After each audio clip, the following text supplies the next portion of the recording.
There are two ways to view the stars, as they really are and as we might wish them to be. These are the Pleiades, a group of young stars astronomers recognize as leaving their stellar nurseries of gas and dust.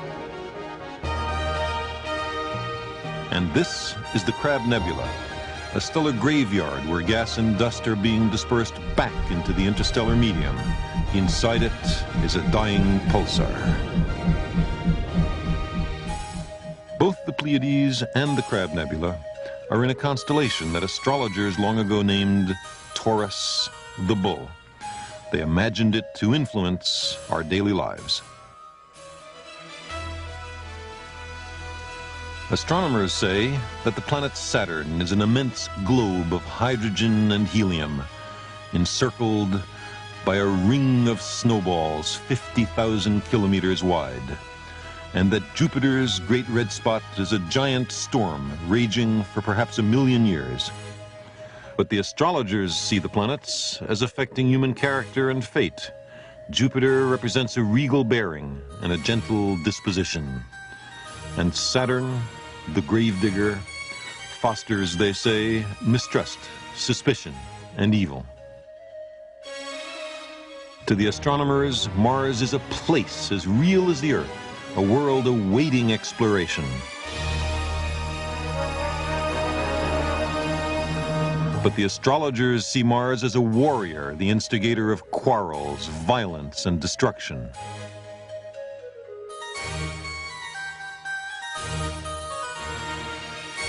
Astronomy and astrology were not always so distinct. For most of human history, the one encompassed the other. But there came a time when astronomy escaped from the confines of astrology. The two traditions began to diverge in the life and mind of Johannes Kepler. It was he who demystified the heavens by discovering that a physical force lay behind the motions of the planets. He was the first astrophysicist and the last scientific astrologer. The intellectual foundations of astrology were swept away 300 years ago, and yet astrology is still taken seriously by a great many people. Have you ever noticed how easy it is to find a magazine on astrology? Virtually every newspaper in America has a daily column on astrology. Almost none of them have even a weekly column on astronomy. People wear astrological pendants, check their horoscopes before leaving the house. Even our language preserves an astrological consciousness. For example, take the word disaster. It comes from the Greek for bad star. The Italians once believed that disease was caused by the influence of the stars. It's the origin of our word influenza. The zodiacal signs used by astrologers even ornament this statue of Prometheus in New York City. Prometheus, who stole fire from the gods. When the moon is in the seventh house and Jupiter aligns with Mars, then peace. What is all this astrology business?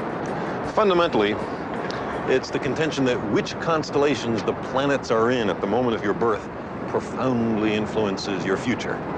A few thousand years ago, the idea developed that the motions of the planets determine the fates of kings, dynasties, empires.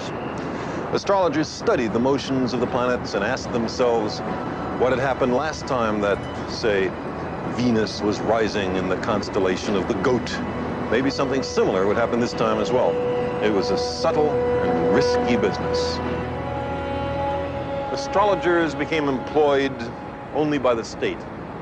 In many countries, it became a capital offense for anyone but the official astrologer to read the portents in the skies. Why? Because a good way to overthrow a regime was to predict its downfall. Chinese court astrologers who made inaccurate predictions were executed. Others simply doctored the records so that afterwards they were in perfect conformity with events. Astrology developed into a strange discipline, a mixture of careful observations, mathematics, and record keeping, with fuzzy thinking and pious fraud. Nevertheless, astrology survived and flourished. Why? Because it seems to lend a cosmic significance to the routine of our daily lives. It pretends to satisfy our longing to feel personally connected with the universe. Astrology suggests a dangerous fatalism. If our lives are controlled by a set of traffic signals in the sky, why try to change anything?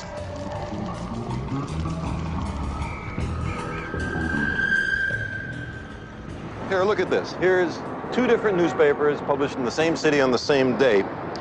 Let's see what they do about astrology. Suppose you were a Libra that is born between September 23rd and October 22nd. According to the astrologer for the New York Post, compromise will help ease tension. Well, maybe. It's sort of vague. According to the New York Daily News' astrologer, demand more of yourself.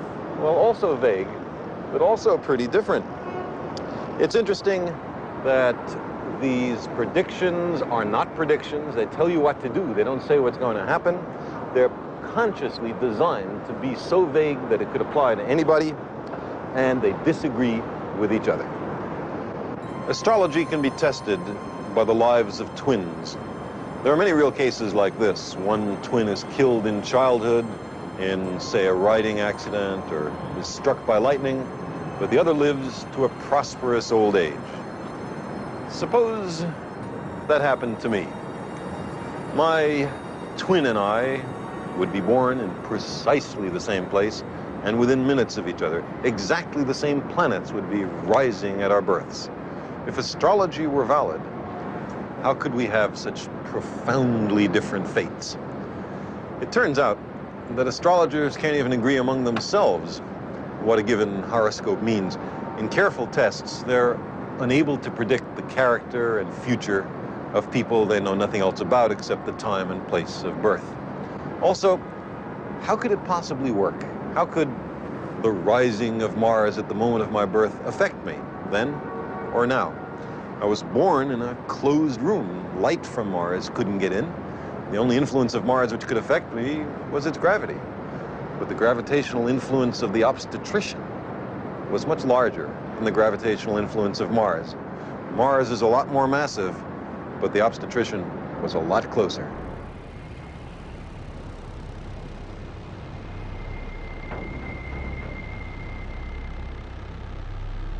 The desire to be connected with the cosmos reflects a profound reality. For we are connected, not in the trivial ways that the pseudoscience of astrology promises, but in the deepest ways.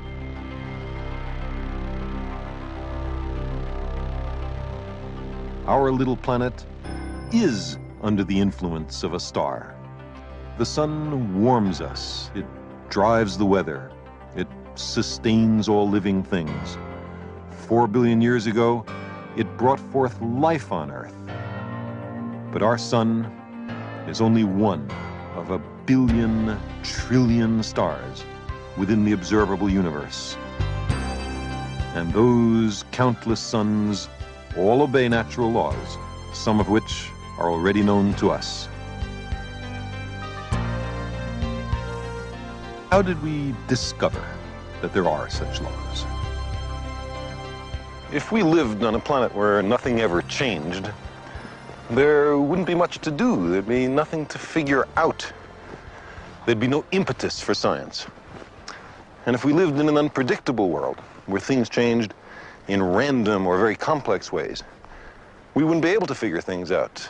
And again, there'd be no such thing as science. But we live in an in-between universe, where things change all right, but according to patterns, rules, or as we call them, laws of nature. If I throw a stick up in the air, it always falls down. If the sun sets in the west, it always rises again the next morning in the east. And so it's possible to figure things out. We can do science, and with it, we can improve our lives. Human beings are good at understanding the world. We always have been. We were able to hunt game or build fires only because we had figured something out.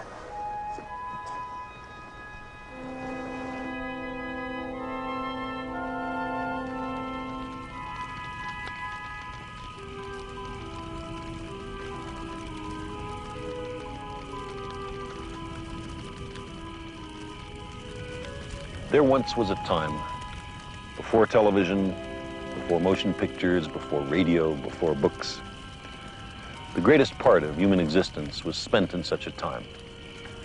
And then, over the dying embers of the campfire, on a moonless night, we watched the stars.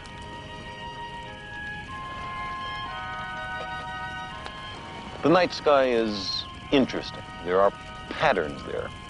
If you look closely, you can see pictures. One of the easiest constellations to recognize lies in the northern skies. In North America, it's called the Big Dipper. The French have a similar idea. They call it la casserole, the casserole.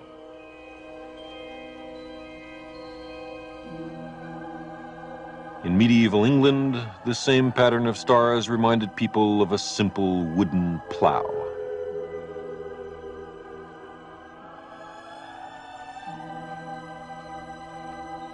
The ancient Chinese had a more sophisticated notion. To them, these stars carried the celestial bureaucrat on his rounds about the pole of the sky, seated on the clouds and accompanied by his eternally hopeful petitioners. The people of Northern Europe imagined yet another pattern. To them, it was Charles's wain, or wagon, a medieval cart. But other cultures saw these seven stars as part of a larger picture. It was the tail of a great bear, which the ancient Greeks and Native Americans saw instead of the handle of a dipper. But surely the most imaginative interpretation of this larger group of stars was that of the ancient Egyptians. They made out a curious procession of a bull and a reclining man, followed by a strolling hippopotamus with a crocodile on its back. What a marvelous diversity in the images various cultures saw in this particular constellation. But the same is true for all the other constellations. Some people think these things are really in the night sky, but we put these pictures there ourselves. We were hunter folk. So we put hunters and dogs, lions and young women up in the skies, all manner of things of interest to us. When 17th century European sailors first saw the southern skies, they put all sorts of things of 17th century interest up there, microscopes and telescopes, compasses and the sterns of ships. If the constellations had been named in the 20th century, I suppose we'd put their refrigerators and bicycles, rock stars, maybe even mushroom clouds. A new set of human hopes and fears placed among the stars. But there's more to the stars than just pictures. For example, stars always rise in the east and always set in the west, taking the whole night to cross the sky if they pass overhead. There are different constellations in different seasons. The same constellations always rise at, say, the beginning of autumn. It never happens that a new constellation suddenly appears out of the east, one that you never saw before. There's a regularity, a permanence, a predictability about the stars. In a way, they're almost comforting.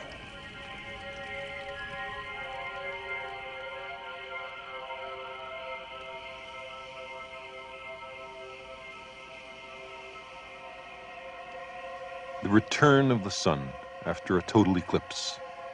Its rising in the morning after its troublesome absence at night. And the reappearance of the crescent moon after the new moon all spoke to our ancestors of the possibility of surviving death. Up there in the skies was a metaphor of immortality. Almost 1,000 years ago in the American Southwest, the Anasazi people built a stone temple, an astronomical observatory to mark the longest day of the year. Dawn on that day must have been a joyous occasion, a celebration of the generosity of the sun.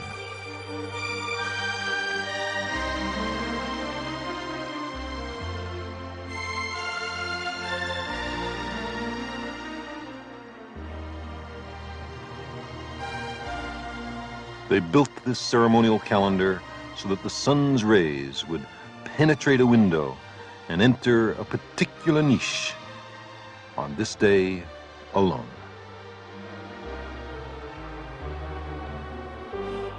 That kind of precision is a triumph of human intelligence. It outlives its creators. Today, this is a lonely place. The Anasazi people are no more. They had learned to predict the changing of the seasons. They could not predict the changing of the climate and the failure of the rains. But their temple continues to catch the sun's first rays on the summer solstice.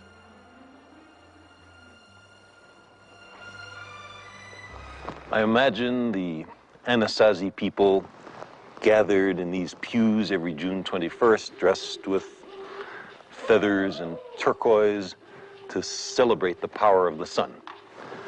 These upper niches, there are 28 of them, may represent the number of days for the moon to reappear in the same constellation.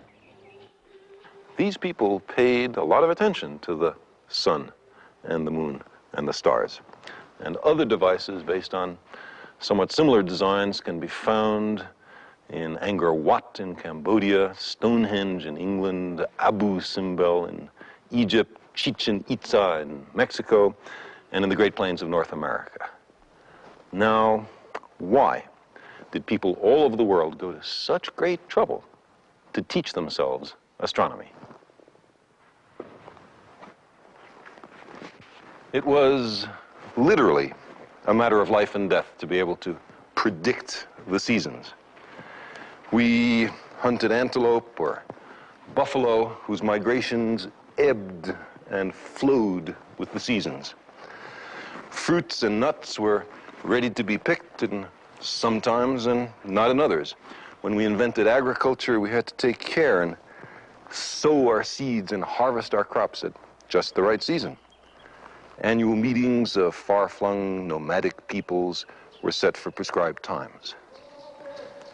Now, some alleged calendrical devices might be due to chance. For example, the accidental alignment of a window and a niche. But there are other devices wonderfully different.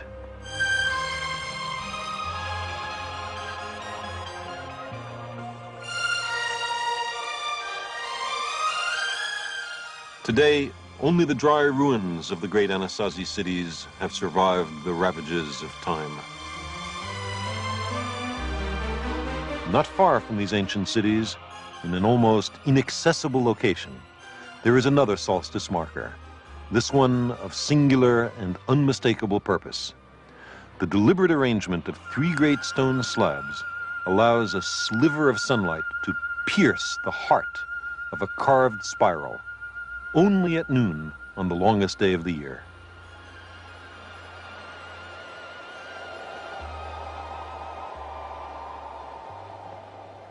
The wind whips through the canyons here in the American Southwest, and there's no one to hear it but us. A reminder of the 40,000 generations of thinking men and women who preceded us, about whom we know next to nothing, upon whom our society is based.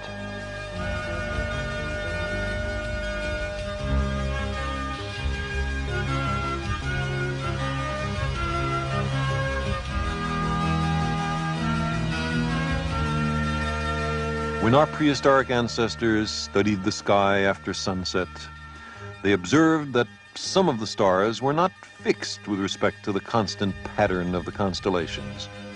Instead, 5 of them moved, slowly forward across the sky, then backward for a few months, then forward again, as if they couldn't quite make up their minds. We call them planets, the Greek word for wanderers. These planets presented a profound mystery. The earliest explanation was that they were living beings. How else explain their strange, looping behavior? Later, they were thought to be gods, and then disembodied astrological influences. But the real solution to this particular mystery is that the planets are worlds, that the Earth is one of them, and that they all go around the sun according to precise mathematical laws. This discovery has led directly to our modern global civilization. The merging of imagination with observation produced an exact description of the solar system. Only then could you answer the fundamental question, the one at the root of modern science. What makes it all go? 2,000 years ago, no such question would even have been asked. The prevailing view had then been formulated by Claudius Ptolemy, an Alexandrian astronomer and also the preeminent astrologer of his time. Ptolemy believed that the Earth was at the center of the universe, that the sun and the moon and the planets like Mars went around the Earth. It's the most natural idea in the world. The Earth seems steady, solid, immobile, while we can see the heavenly bodies rising and setting every day. But then, how explain the loop-the-loop motion of the planets in the sky, Mars, for example? This little machine shows Ptolemy's model. The planets were imagined to go around the Earth, attached to perfect crystal spheres, but not attached directly to the spheres, but indirectly through a kind of off-center wheel.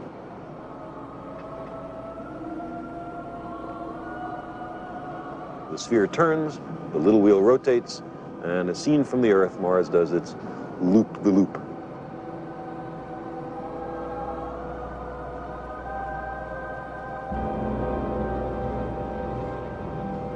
This model permitted reasonably accurate predictions of planetary motion, where a planet would be on a given day.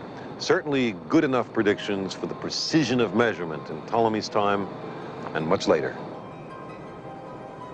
Supported by the Church through the Dark Ages, Ptolemy's model effectively prevented the advance of astronomy for 1,500 years. Finally, in 1543, a quite different explanation of the apparent motion of the planets was published by a Polish cleric named Nicholas Copernicus. Its most daring feature was the proposition that the sun, not the Earth, was at the center of the universe. The Earth was demoted to just one of the planets. The retrograde or loop-the-loop motion happens as the Earth overtakes Mars in its orbit. You can see that from the standpoint of the Earth, Mars is now going slightly backwards, and now it is going in its original direction.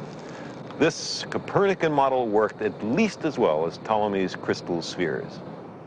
But it annoyed an awful lot of people. The Catholic Church later put Copernicus's work on its list of forbidden books. And Martin Luther described Copernicus in these words. He said, "People give ear to an upstart astrologer.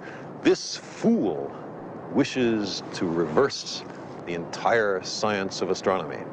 Close quote. The confrontation between the two views of the cosmos, Earth-centered and sun-centered, reached its climax with a man who, like Ptolemy, was both an astronomer and an astrologer.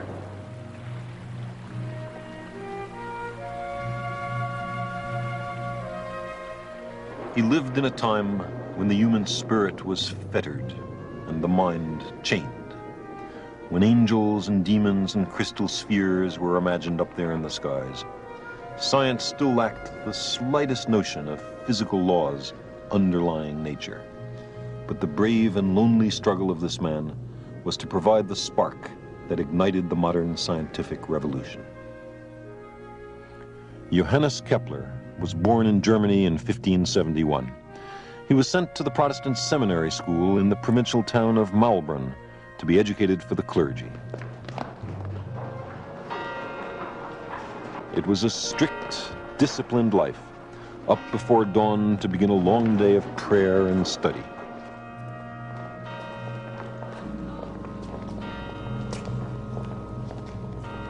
This was the age of the Reformation. Maulbronn was a kind of educational and ideological boot camp, training young Protestants in the use of theological weaponry against the fortress of Roman Catholicism. Denn ich befehle mich, meinen Leib und Seele, alles in deine Hände. There was little reassurance or comfort here for a sensitive boy like Kepler. He was intelligent, and he knew it. That, together with his stubbornness and his fierce independence, served to isolate him from the other boys. Kepler made few friends in his 2 years at Maulbronn. So he kept to himself, withdrawn into the world of his own thoughts, which were often concerned with his imagined unworthiness in the eyes of God. He despaired of ever attaining salvation.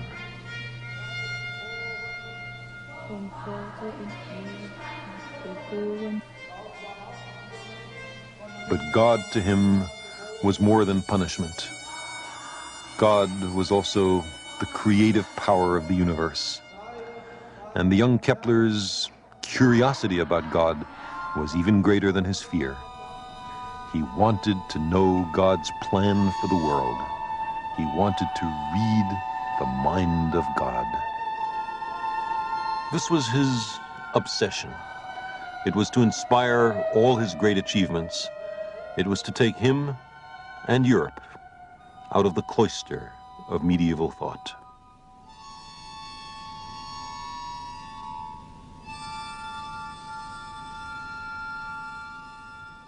In places like Maulbronn, the faint echoes of the genius of antiquity still reverberated.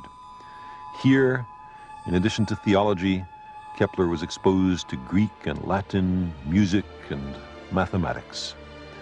And it was in geometry that he thought he glimpsed the image of perfection.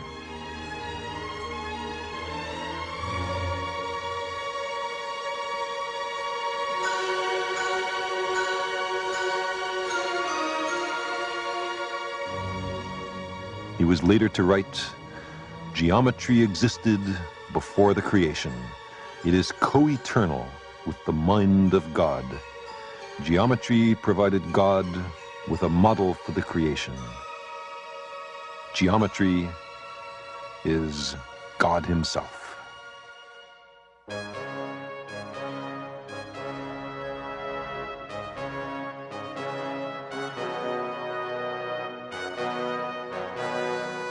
But the real world of Kepler's time was far from perfect.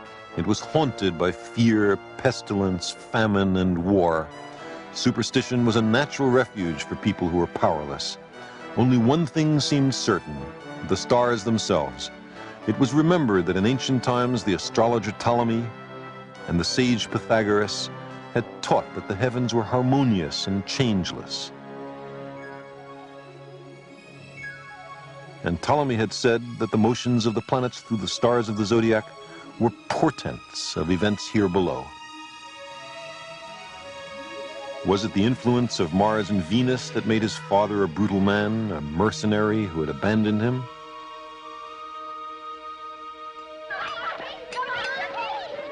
Did an unfortunate conjunction of planets in an adverse sign make his mother a mischievous and quarrelsome woman?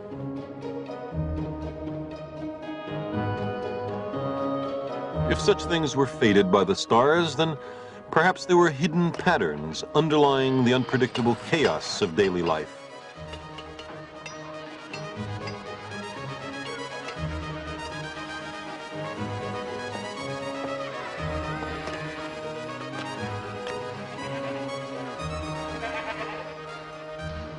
Patterns as constant as the stars.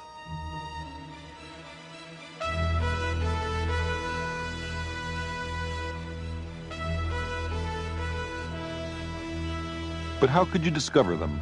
Where would you begin? If the world and everything in it was crafted by God, then shouldn't you begin with a careful study of physical reality? Was not all of creation an expression of the harmonies in the mind of God? The book of nature had waited 1,500 years for a reader.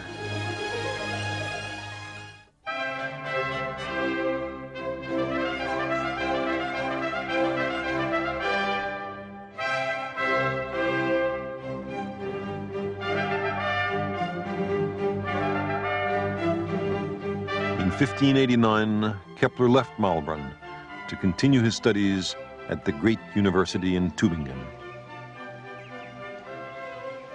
It was a liberation to find himself amidst the most vital intellectual currents of the time. One of his teachers revealed to him the revolutionary ideas of Copernicus. Kepler relished this urbane, scholarly community. Here, his genius was recognized at last.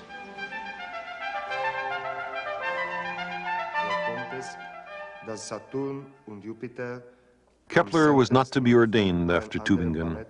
Instead, to his great surprise, he found himself summoned to Graz in Austria to become a teacher of high school mathematics. Kepler was not a very good teacher. The first year in Graz's mathematics class had only a handful of students. The second year, none. He mumbled, he digressed, he was at times utterly incomprehensible. He was distracted by an incessant clamor of speculations and associations that ran through his head.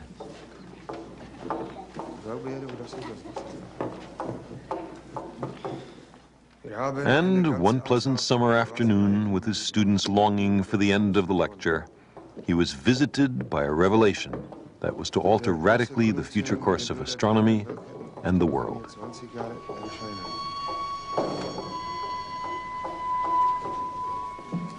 There were only 6 planets known in his time: Mercury, Venus, Earth, Mars, Jupiter, and Saturn.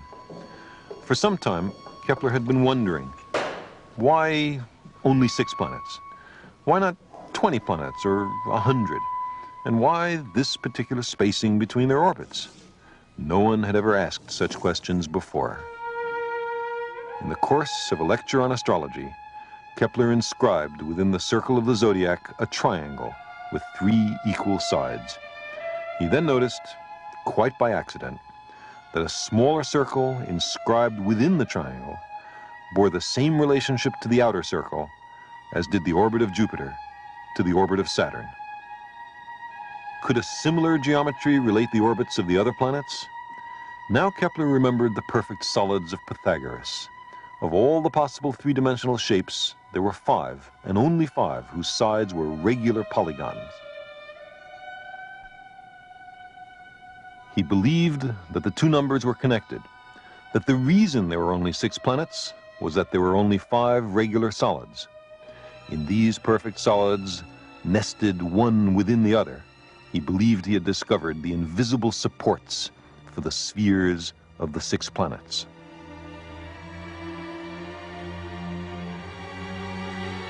And this connection between geometry and astronomy could, he thought, admit only one explanation: the hand of God, mathematician.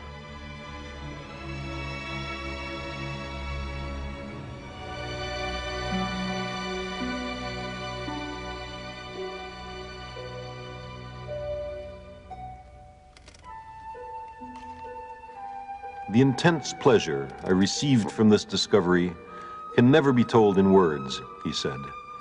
Now I no longer became weary at work. Days and nights I passed in mathematical labors until I could see whether my hypothesis would agree with the orbits of Copernicus or if my joy would vanish into thin air.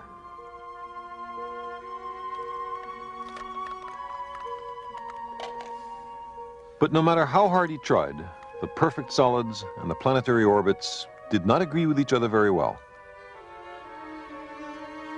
Why didn't it work? Because unfortunately, it was wrong. The true orbital sizes of the planets, we now know, have absolutely nothing to do with the 5 perfect solids, as the later discovery of Uranus, Neptune, and Pluto shows. But Kepler spent the rest of his life pursuing this geometrical phantasm. He couldn't abandon it, and he couldn't make it work. His frustration must have been enormous. Finally, he decided that it must be the long-accepted planetary observations that were inaccurate, and not his model of the nested solids. There was only one man in the world who had access to more precise observations. That man was Tycho Brahe, who, as chance would have it, had recently written Kepler to come and join him. Kepler was reluctant at first, but he had no choice.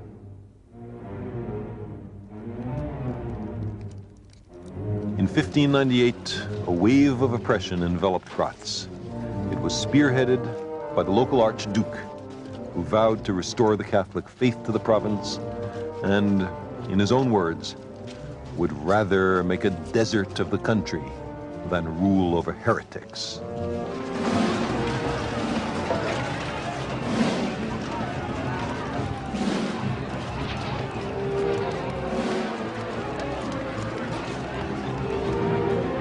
Kepler's school was closed.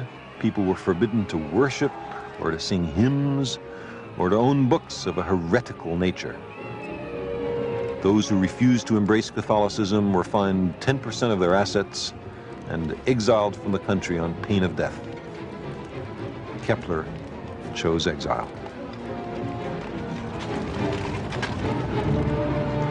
Hypocrisy I have never learned. I am in earnest about faith. I do not play with it.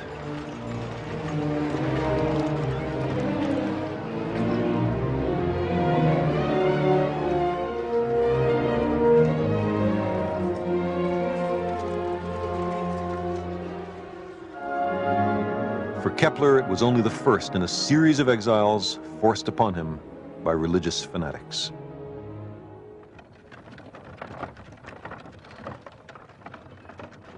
Now he decided to accept Tycho Brahe's open invitation. Brahe, a wealthy Danish nobleman, lived in great splendor and had recently been appointed imperial mathematician at Prague. Kepler left Graz with his wife and stepdaughter and set out on the difficult journey. Kepler's wife was not a happy woman. She was chronically ill and had recently lost 2 young children. The marriage itself was no comfort. She had no understanding of her husband's work and regarded his profession with contempt.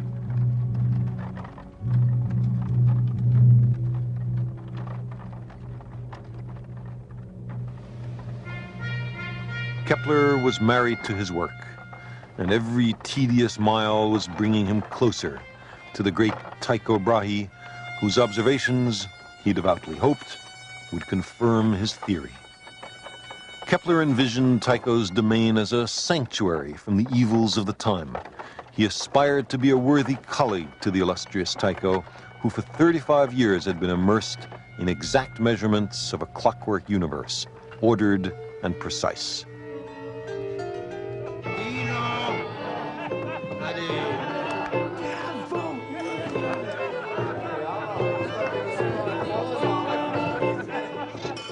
But Tycho's court was not at all what Kepler had expected.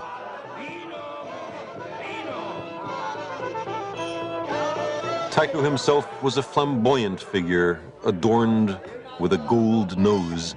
The original had been lost in a student duel fought over who is the superior mathematician. And he maintained a circus-like entourage of assistants, distant relatives, and assorted hangers-on.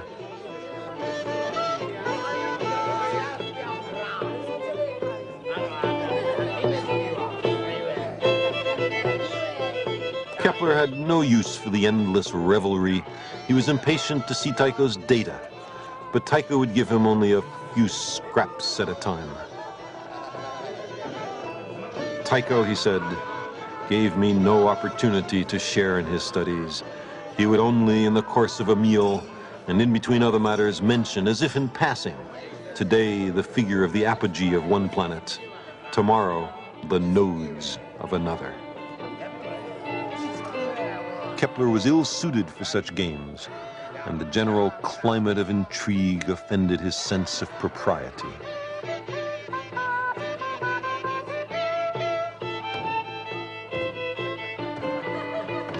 Their cruel mockery of the pious and scholarly Kepler depressed and saddened him. My opinion of Tycho is this. He's superlatively rich, but knows not how to make proper use of it. Tycho possesses the best observations. He also has collaborators. He lacks only the architect who would put all this to use.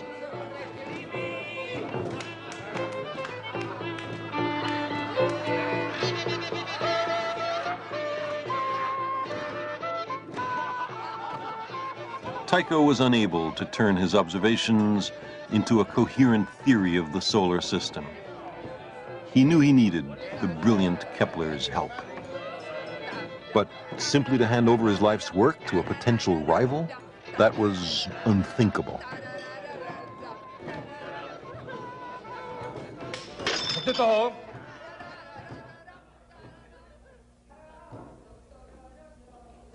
Tycho was the greatest observational genius of the age, and Kepler the greatest theoretician. Either man alone could not achieve the synthesis which both felt was now possible.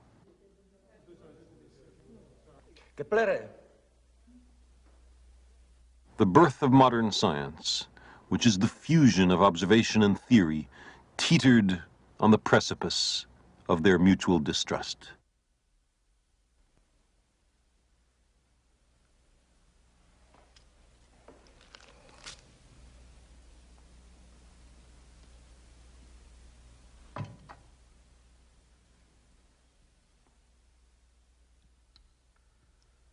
The two repeatedly quarreled and were reconciled, until, a few months later, Tycho died of his habitual overindulgence in food and wine.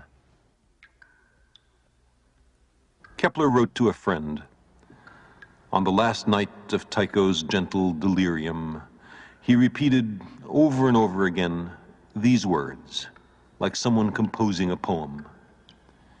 Let me not seem to have lived in vain. Let me not seem to have lived in vain.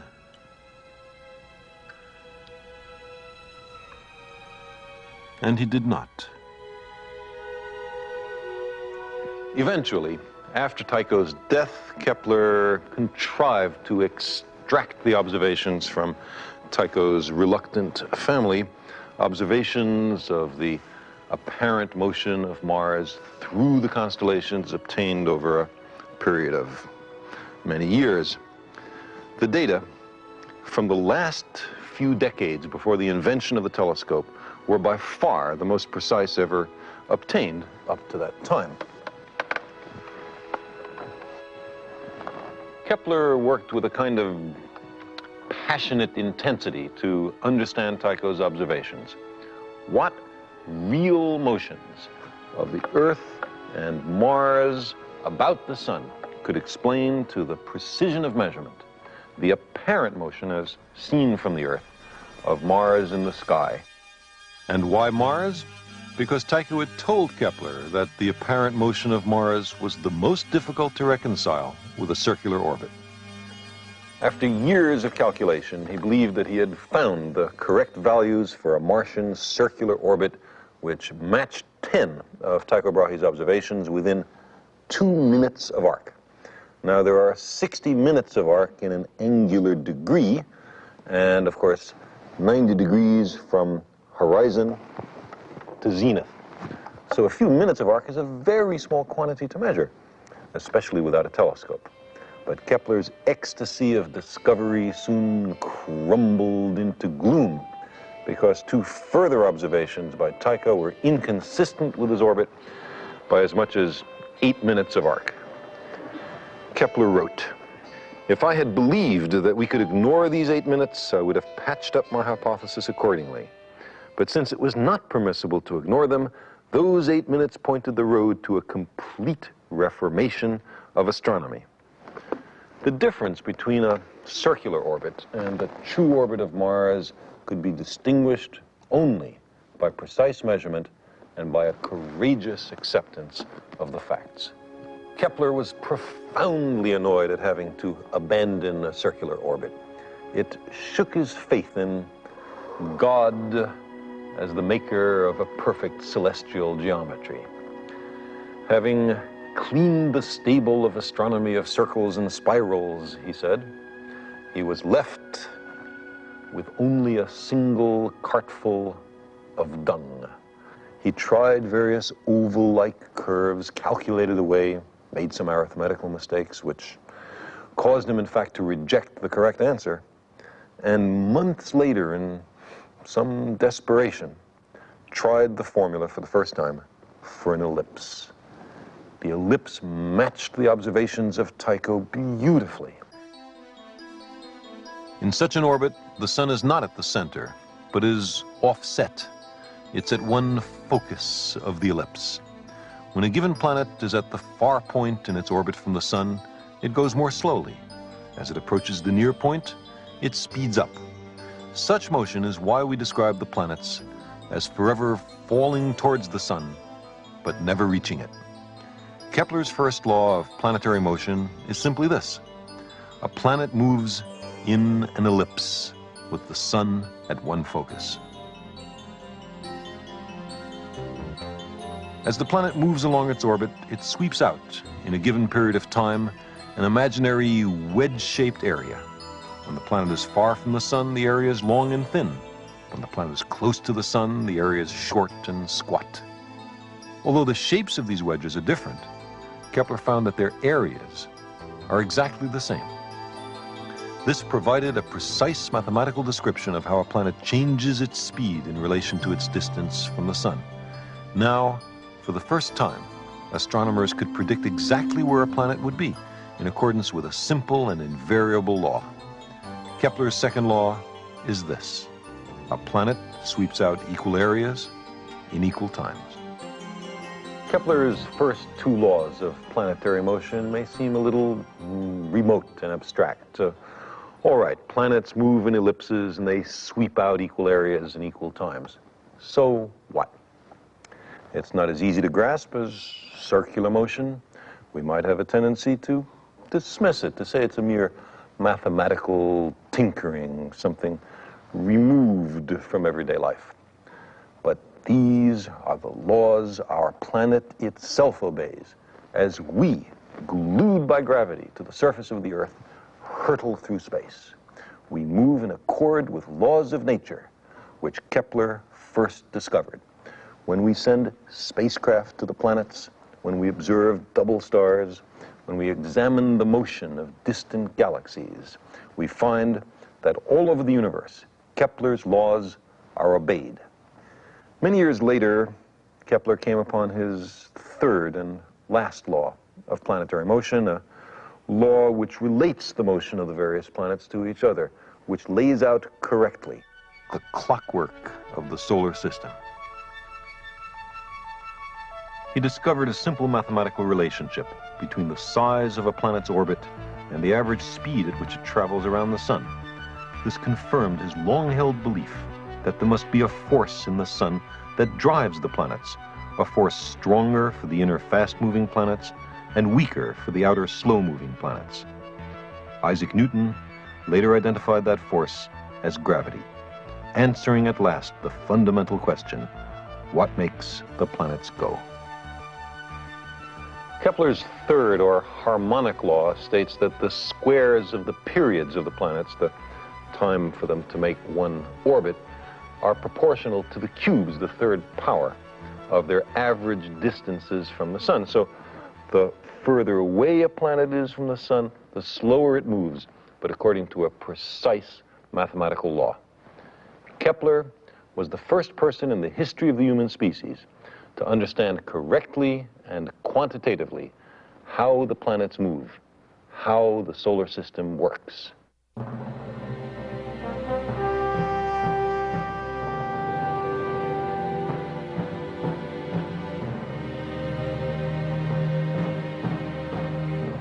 The man who sought harmony in the cosmos was fated to live at a time of exceptional discord on Earth. Exactly 8 days after Kepler's discovery of his third law, there occurred in Prague an incident that unleashed the devastating 30 Years' War. The war's convulsions shattered the lives of millions of people. Kepler lost his wife and young son to an epidemic spread by the soldiery. His royal patron was deposed, and he was excommunicated from the Lutheran Church for his uncompromising independence. on questions of belief. He was a refugee once again. The conflict, portrayed on both sides as a holy war, was more an exploitation of religious bigotry by those hungry for land and power.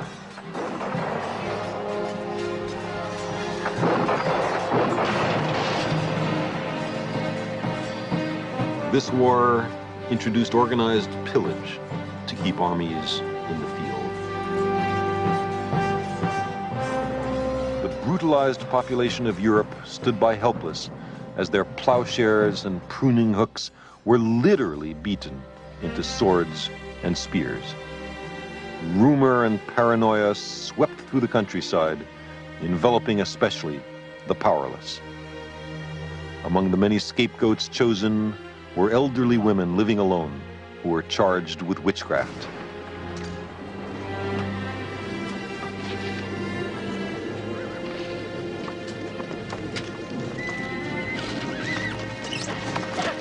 Kepler's mother was taken away in the middle of the night in a laundry chest. It took Kepler 6 years of unremitting effort to save her life. In Kepler's little hometown, about 3 women were arrested, tortured, and killed as witches every year between 1615 and 1629. And Katerina Kepler was a cantankerous old woman. She engaged in disputes which annoyed the local nobility, and she sold drugs. Poor Kepler thought that he himself had contributed inadvertently to his mother's arrest.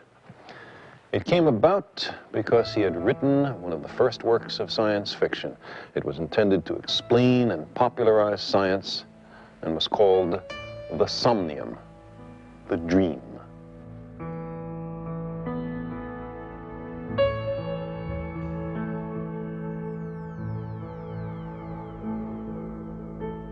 He imagined a journey to the moon with the space travelers standing on the lunar surface, looking up to see, rotating slowly above them, the lovely planet Earth.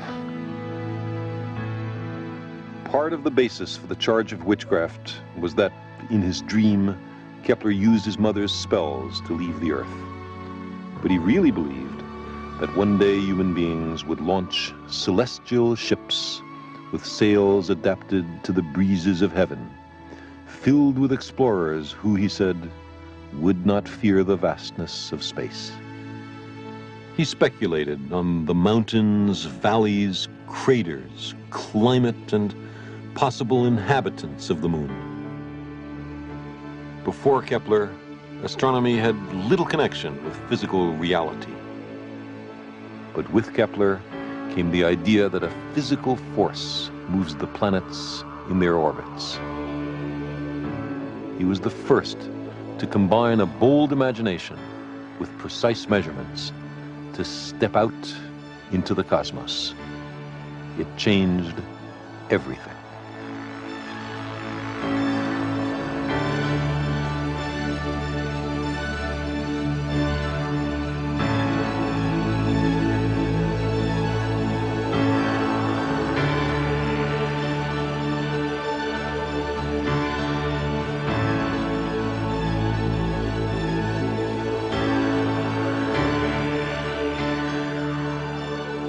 This fusion of facts with dreams opened the way to the stars.